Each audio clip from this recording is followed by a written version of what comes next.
let's get to our last story this week. Kevin, Yes. there was a big, well, I don't know. This is not like a confirmed thing, but apparently the leak of the Kang Dynasty, what was the Kang Dynasty, came out, and oh boy, is it a doozy? So Kevin, why don't you tell us about this story?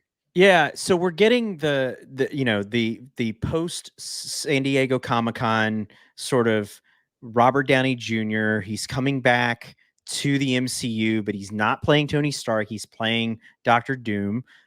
Big news, right? And on the heels of that, obviously, is the confirmation that that the Kang Dynasty is no more. We're moving into Doomsday and Secret Wars. I think Secret Wars was always on the table. It was just sort of how did we, bridge the gap to that. But this My Time to Shine Hello on X/Twitter has sent out this is what the Kang Dynasty story was going to be. And we just got exposed, spoiler alert to those who haven't seen Deadpool Wolverine, Deadpool to anchor beings, right? So we know from Loki there's Nexus beings, we have anchor beings, we have what are some of the other things in the MCU that we've gotten introduced to over the last in this sort of post in-game deal? But Those anyway, are the big ones. Those are the big ones. And so this movie that we were supposed to get, the Kang Dynasty, was going to be a gathering of anchor beings from across the multiverse. And you were going to see Tobey Maguire and Andrew Garfield coming back. You were going to see Tom Holland, obviously, as Earth 616 is anchor being. But more importantly, they were also going to bring in Nick Cage's Ghost Rider, Hugh Jackman's Wolverine. And steal it. they would all they would all fail, leading to the collapse of a multiverse and then Kang's creation of Battleworld, and it would set the stage for Secret Wars. And there's a lot of people that are like, "Oh my God, I can't believe we're not getting this." And then you also had the comments from Jonathan Majors that came out where he talked about how he's Robert Downey Jr.'s dope, but that he's sad he's not going to be playing the character anymore.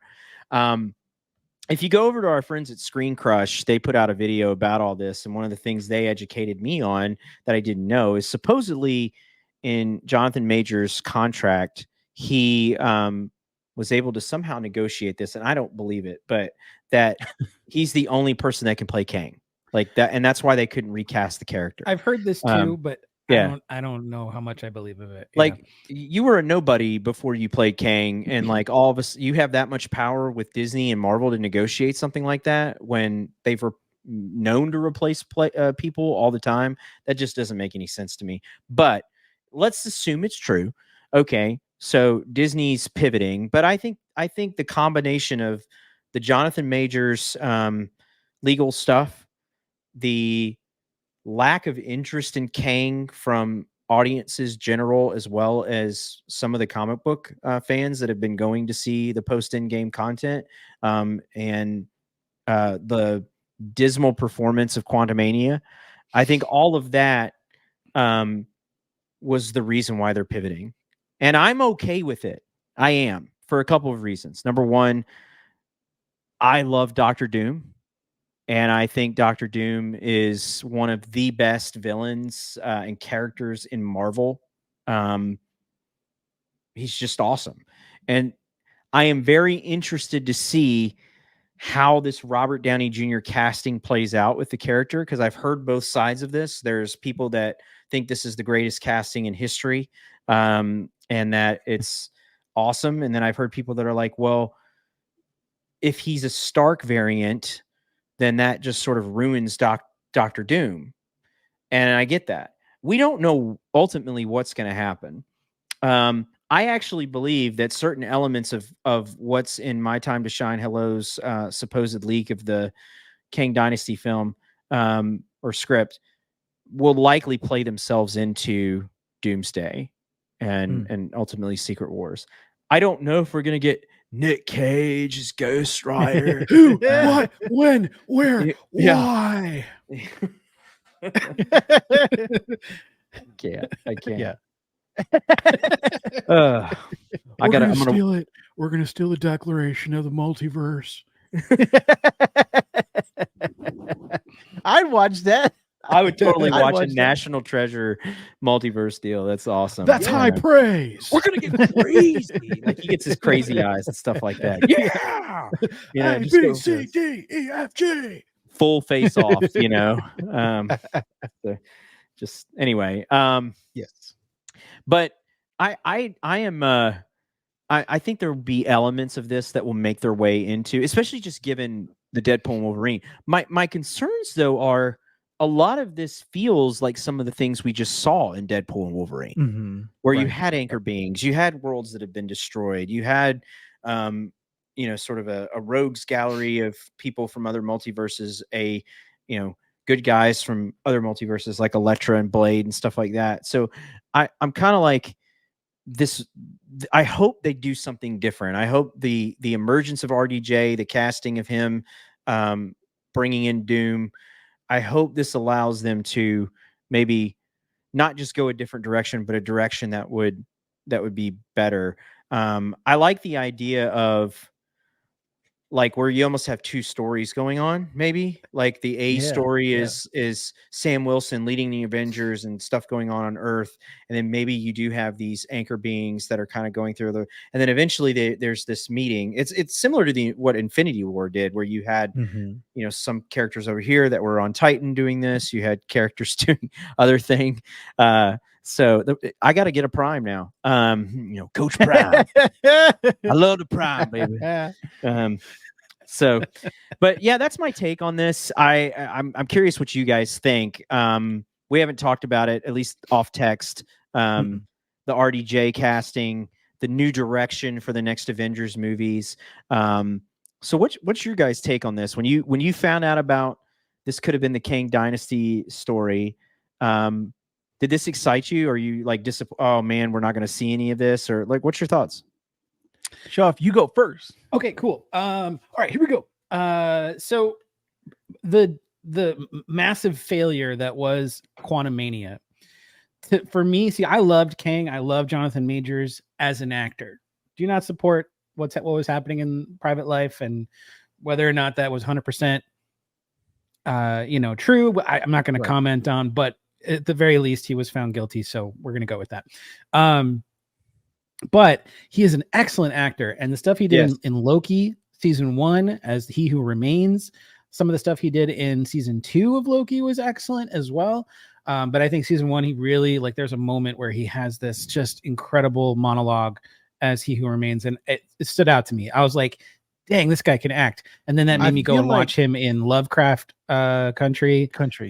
Yep. I feel like that monologue, Shoff, is what made Marvel say, let's put the whole thing on his shoulders. Yeah. That one monologue was like, all right, Kang, everything's going to be Kang. Yeah. And I would have been okay with it, except that I don't think that they should have used Kang for Quantumania. I think that's one of their biggest missteps. Mistakes. Yeah. Yeah. He's too big a villain to throw in there. And then when they have like him being ideally the prime Kang be featured in that and get defeated by, of all people, Ant-Man, it sort of lessens the blow of, okay, is this guy really like a threat? In the worst way possible. He like pushed him in the ship or whatever it was after ants showed up. Like, exactly. He was basically beaten by a bunch of ants. So I thought for sure he was killing Ant-Man. When I was watching, I was like, oh, Ant-Man's going to die. Yeah. But that's what should have happened. That's honestly what should have happened. When we talk about stakes, or at the very least, Ant-Man and Wasp should have been stuck in the quantum realm by the end of it. And that didn't happen. And so they had a lot of missteps with that. And then to basically kind of essentially maybe kill him off in Quantum Mania, it was left open-ended for probably good reason. There was rumors that he was going to become, that version of him was going to become the Beyonder,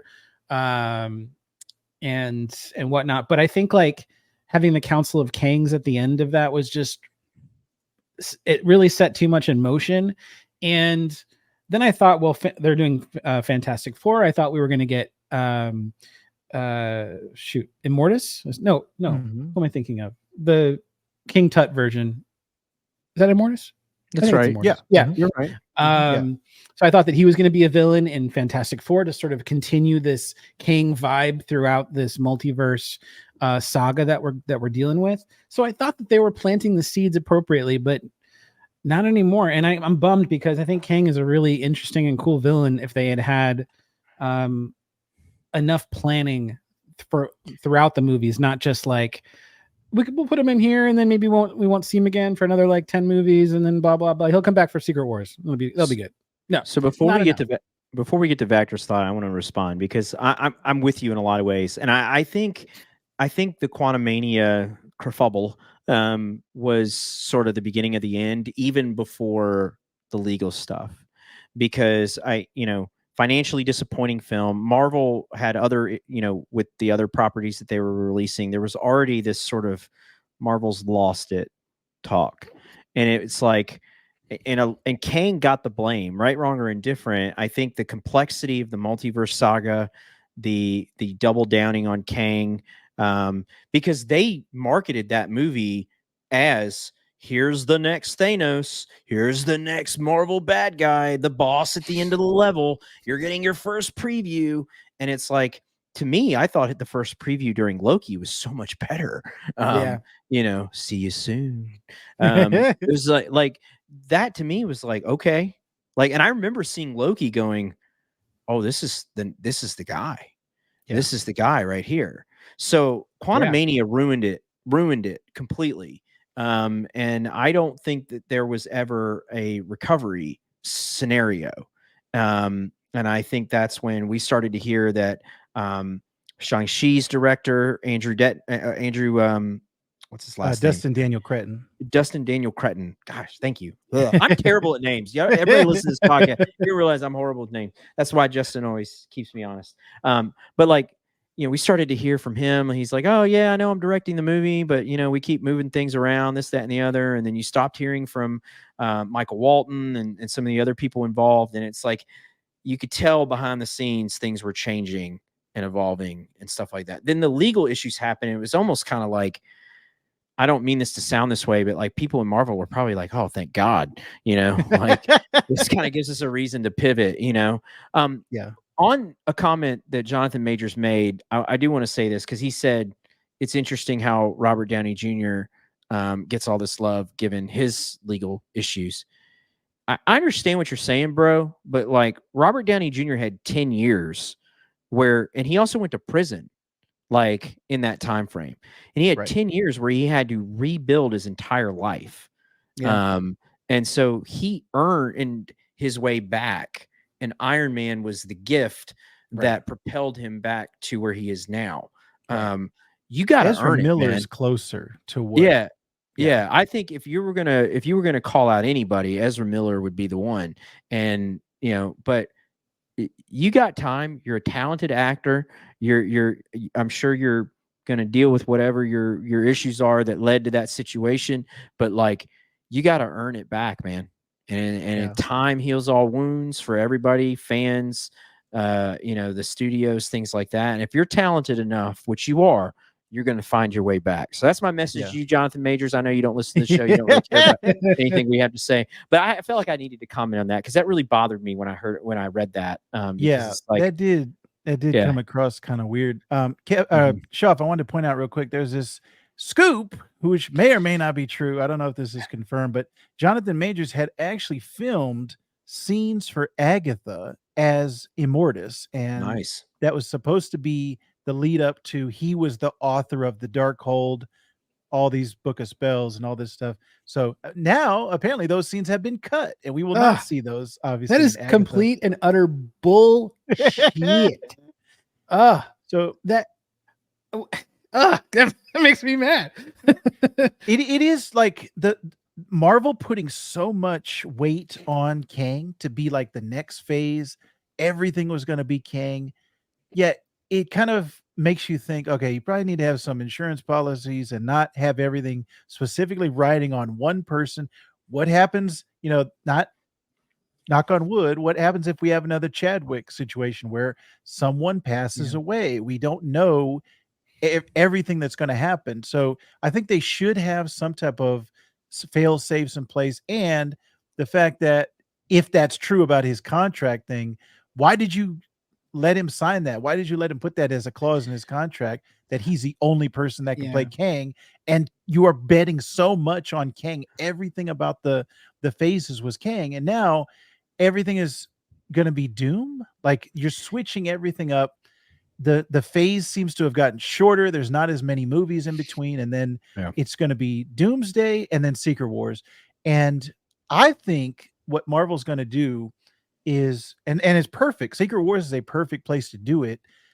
That's where they're going to do the either soft reboot or hard reboot of the universe, and have a fresh group of people come in, fresh actors, maybe even start it with the Fantastic Four, building them up as the first heroes instead of Iron Man being like the cornerstone of the universe, the pillar of the MCU. Start it with the Fantastic Four, started with the X-Men, and so I think they're going to have a chance to learn from a lot of their mistakes. And Kang was interesting to me. I was looking forward to seeing what they were going to do. If that leak is true, Kevin, about the anchor beings and all that stuff, I felt like we got enough of that in Deadpool and Wolverine. I don't know if Multiverse of Madness as well, and there's No Way Home. Yeah. I don't know if that would have been a great setup for Secret Wars. It seems like what they're doing now with Doomsday is going to be more alongside the comics, more aligning that way. And then also the possibilities with Robert Downey Jr. as Doom, to me, are very interesting. Whether he's just playing Doom and that's it, Victor Von Doom, him as an actor, like let's say we never had him as Tony, just in our minds, him as a actor, what can he bring to Doom? I want to see that. And then if they go the Tony variant route, to me, I don't have the same opinion as a lot of people have. Oh, it's desperate. It's a cash grab. They're just trying to say, oh, remember you liked him in that, so now you're going to like him in this. I feel like they have a plan. I want to be hopeful and optimistic that Marvel has a plan and they know what they're doing.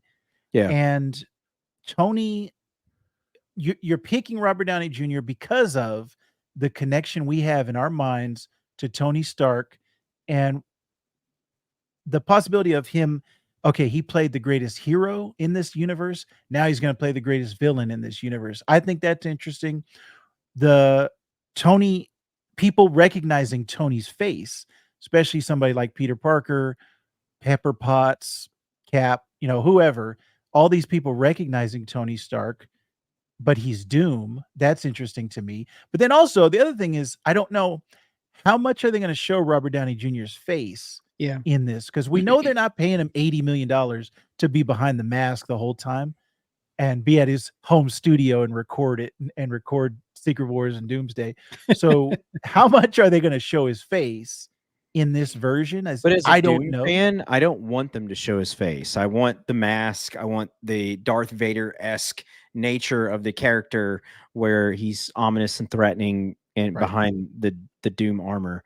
I want to add something, because I remember a conversation with Feige at Comic-Con many years ago, and I asked him, I said, what inspires you with these movies and sort of your end game with all of this? And I remember he said something along the lines of like end game. How do you know that? Wait, what? How'd you get a hold of my board? But that's when the sniper got you.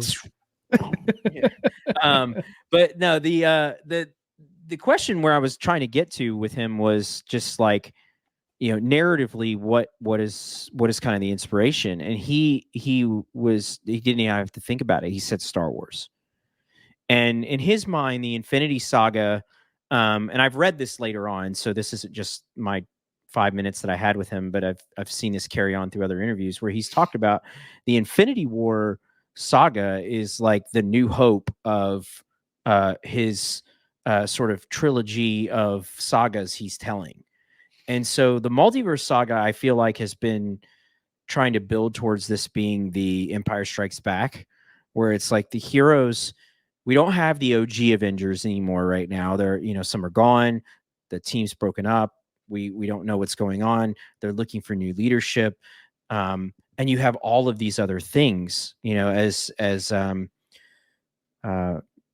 you know, Ross says, you know, the world's on fire, right? Like we're seeing this post Endgame in the universe where, you know, you've got factions, you've got terrorism, you've got all these kind of things going on. Political landscapes are changing, geographical divides are changing. You got, you know, sentinels coming out of the ocean, you know, things like that. Or not sentinels. What are they called again? The whatever they are. The Centennials or whatever. What are the big? The Eternals. Centurions. The what? Centurions. No, the people that galactically created everything. Oh, the Infinity Celestials. Stones. The what? Celestials. Thank you. Yes, I don't know why Celestials. that word escaped me. I'm tired, folks. Blame it on the kid. But my point is, like, you've got all these things going on, right? And so and now you're throwing in incursions and anchor beings and all these other multiversal things. So I like that even though there's a pivot here, it still feels like they're trying to get to this sort of Empire Strikes Back moment where the good guys aren't going to win this time around. And there was a lot that was sacrificed in Infinity War to win. You know, and Tony was that hero. He made that choice. So to your point, Justin, the idea of casting Robert Downey Jr. as the antithesis of that choice, now as the sort of literally the Darth Vader, you know, he's going to kind of look like him, sound like him, and things like that. I can't wait whether he's a Stark variant or not. Now I do have a theory, and if this holds true, somebody's got to buy me lunch or something. Ooh, Mexican pizza on the line. Shoff is the perfect guy. I actually don't think he's a Stark variant, but I also don't think he's a Victor Von Doom. I think he's Ultron. I think he's an Ultron variant that achieves sentience and made himself look like his creator, Tony Stark. And the Victor Von Doom armor facade is going to be a shell of a Ultron robot type armor. That's my theory. And I think it ties in well because the only other threat outside of Doom and Kang that is interesting to me is Ultron. And the Age of Ultron movie just didn't get us there. Right. And we saw, like, in What If, you know, how much Ultron played into that to the point where the Watcher had to step in, you know, and stuff like that. So that's where I think it could be going with Doomsday and Secret Wars, is that Ultron is really driving this, and that's going to be how they're going to adapt it. But it will open the door to us seeing who the real Victor Von Doom is at some point, and the actor that actually will portray that for future movies and stuff like that with the Fantastic Four. Because that's the thing. We don't want to get 2 movies of Doom and then that's it. Like, this is the guy. Dr. Doom's one of the most famous villains. It's like we don't want to lose him after 2 movies. So, well, and there was a Fox movie that was written called Doom by Noah Hawley, the creator of the Fargo TV series. And I remember, like, reading an article specifically where Kevin Feige met with him. Like, literally, he was one of the first 3 people he met with after the Fox acquisition. And so I think there's been an intentional attempt to try to figure out how to take that script, because apparently it was really, really good from what I understand. They said it was fantastic, to try to figure out when to bring that into the MCU at the right time. So I think we need to get past this honoring the 2000 comic book movies, the 2000s era comic book movies of X-Men and the Sam Raimi Spider-Man trilogy and all those things. I think the multiverse saga has allowed us to do that. And I think it's time to move on to the future of the MCU, because it's that member berry crap that I think we're running the risk of falling into. And it's like, we need to continue to push the envelope, because here's what's happening. You're wearing the shirt. We got Superman right there. We've got this new DCU coming, and they're going to be bringing the punches. And you know, I don't think there's such thing as superhero movie fatigue or saturation. I think it's people want those characters to have great stories. Yes. 100%.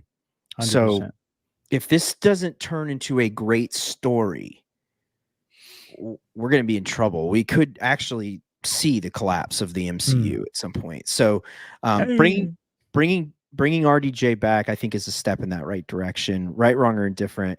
But bringing the Russos back is a great. I think the Russos are. Well, you need two people to make these movies. Like whether they're brothers or just two people, you need Just a director duo. Scale of them. Yeah, the scale, because neither director can be everywhere, anywhere, and all at once. And it's like you have to have a lot of that, and the fact that they have the experience and they're lovers of the material, I think is great. So anyway, I have sucked up the air on this conversation, but it's something I'm very passionate about. And I still think we'll get Kang at some point. I really do. I hope so. I think there will be an attempt to reapproach the Kang character and letting maybe some of this Jonathan Majors and stuff kind of die down.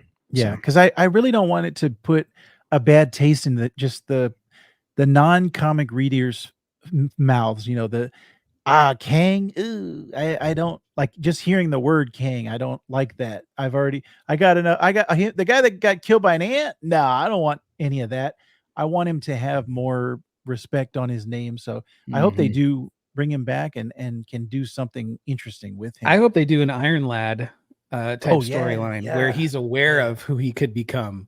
Yeah, that would be great. Because then you don't have to cast the same person, obviously, because he's a younger version of of himself. Like, I think that would be an interesting angle to explore. Fascinating. Yeah, 100%. Man, boys, we had some great talks today on Sizzling Stories. I think this is a success. If you think this is a success, why don't you leave a comment down below if you like us talking about stories in the geek universe, the comic sphere. We love talking about that here on This Comic Cooks.